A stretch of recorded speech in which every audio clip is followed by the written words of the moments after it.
Have you ever found yourself caught in a kind of heated debate over what's more important, influence or persuasion? Or maybe you wondered which tool is the sharpest arrow in a thought leader's quiver?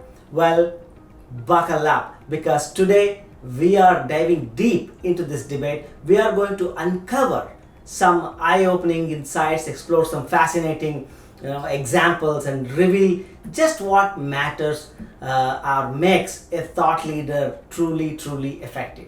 Hi, I am Raam Anand, Chief Editor and Publisher at Stardom Books, both in the United States and India, and I am honored to be your coach on this thrilling ride. So let's go. Well, this is our deep dive into influence and persuasion. So before we wade into these waters, let's first understand what we are dealing with. Influence, as our friend Robert Cialdini, the author of the book Influence, explains, is the ability to shape someone's character, development, or even behavior. It's a slow, steady process, often built over time through trust, admiration, and respect. You see, when you are an influencer, people listen to you because they value your opinion, they trust your judgment. On the other hand, persuasion is more about leading someone towards taking a specific action. It's about crafting a compelling argument that drives people to do something. Maybe sign a petition, buy a product, or even change a long-held belief. Now, these definitions might seem pretty straightforward, right? But things start getting a bit foggy when we start to relate these items to thought leadership. You see, thought leadership isn't just about having innovative ideas. It's about influencing others to see, to think, and to act differently based on those ideas as well.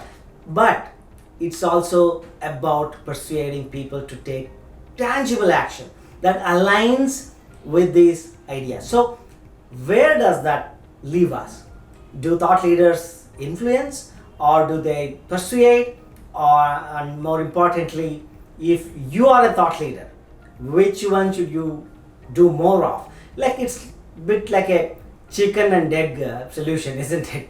Well, let's take a step-by-step approach and examine each concept more closely, starting with influence. So stick around, folks, we dive deeper. First, let's explore the world of influence, starting with a key thought leader you may have heard of already, Simon Sinek.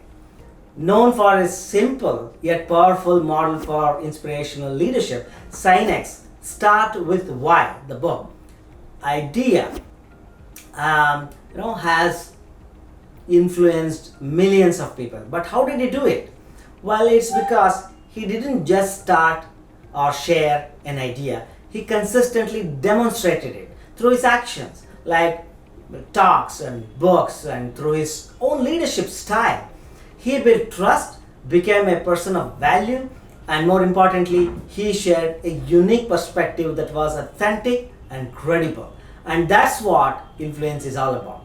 Influence is the long game. It doesn't happen overnight. It takes time, consistency, and authenticity. And as a thought leader, this should be your bread and butter.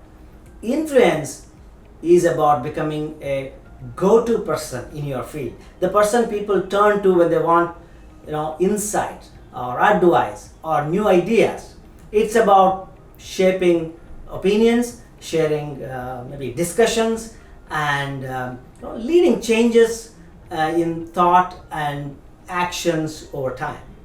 It's like that famous quote from the Spider-Man comics: with great power comes great responsibility. As a thought leader, you have the power to influence, and with it comes the responsibility to use that influence wisely and ethically. So that's influence in a nutshell. But where does persuasion fit into all this? Let's find out. Persuasion, unlike influence, is more direct. It aims to change behavior or lead someone to take specific action. To illustrate this, let's bring back our friend Robert Cialdini, who we mentioned earlier in this video, and in his seminal book Influence: The Psychology of Persuasion, he lays out 6 principles of persuasion: reciprocity, commitment and consistency, social proof, authority, liking, and scarcity. And did you know that each of these principles can be a potent tool in a thought leader's arsenal? For instance, let's consider commitment and consistency principle. The principle is based on the idea that once we commit to something, we feel a strong need to act consistently with that commitment. Let's say you are a thought leader advocating, let's say, climate change. You could persuade your followers to commit to a simple action like using reusable shopping bags, for example. Once they commit, they are likely to behave in ways that are consistent with this commitment, which could result in reducing plastic waste, of course. Persuasion isn't just about convincing someone, it's about creating a compelling argument that not only makes sense but also resonates emotionally with the audience. And when used ethically, it can be a powerful catalyst for change. But here's the thing: while influence is about the long game, persuasion often focuses on the shorter term goals. It's about creating kind of immediate action, usually through targeted campaigns or quick initiatives. So if influence is the tortoise, is slowly but surely making its way to the finish line, persuasion is the hare, zooming towards the goal. But who wins in the end? Well, hold on to your hat, folks, because we are going to tackle that in the next segment. So far, we have looked at influence, we have looked at persuasion. Now let's look at the intersection of these two. After all, as a thought leader, you're not just working to shape people's thoughts and actions, you're also working to inspire action and drive real, tangible change. So, who wins in the race between the tortoise and the hare, or in our case, influence versus persuasion? Well, here's the twist: it's not a competition. In fact, I will let you in on a little secret. The most effective thought leaders know that influence and persuasion are two sides of the same coin. They understand that to create meaningful change, you need both. Think of influence as the foundation upon which to build your thought leadership. It's about demonstrating your knowledge, your expertise, your values, and your credibility over time.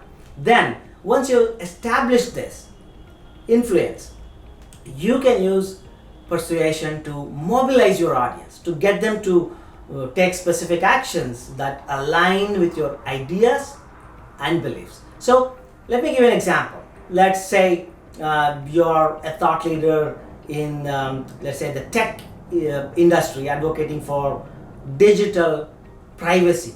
You have spent years writing articles, giving talks, and sharing your insights, gradually influencing your audience's attitude towards privacy. Then, when a new piece of privacy legislation comes up to, let's say, for vote, you use persuasion. You call on your followers to take specific action, maybe write to their representative or support a certain advocacy group. You use the influence you have built over time to persuade your audience to take action. In essence, influence sets the stage and persuasion delivers the performance. They are like Batman and Robin, like Sherlock and Watson, or ACP Pradyuman and Daya. They work best when they are together. But how can you make these two forces work for you? Well, that's what we are going to explore in our final segment. So don't go anywhere now. First, influence. To build influence, you need to consistently share valuable, insightful content consistently. Write articles, give talks, engage on social media, write a book. Yes, a book. Nothing says I am an expert like having your name on the cover of a published book. But keep in mind, building influence takes time. It's about creating a connection with your audience, and being authentic and showing up consistently.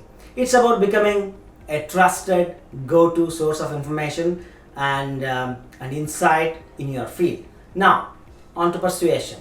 Once you have that influence, persuasion becomes about turning that into action, crafting compelling narratives using evidence and appealing to both logical and emotional senses becomes important. You can use persuasion to launch campaigns, promote causes, or rally your audience around a specific action or an idea.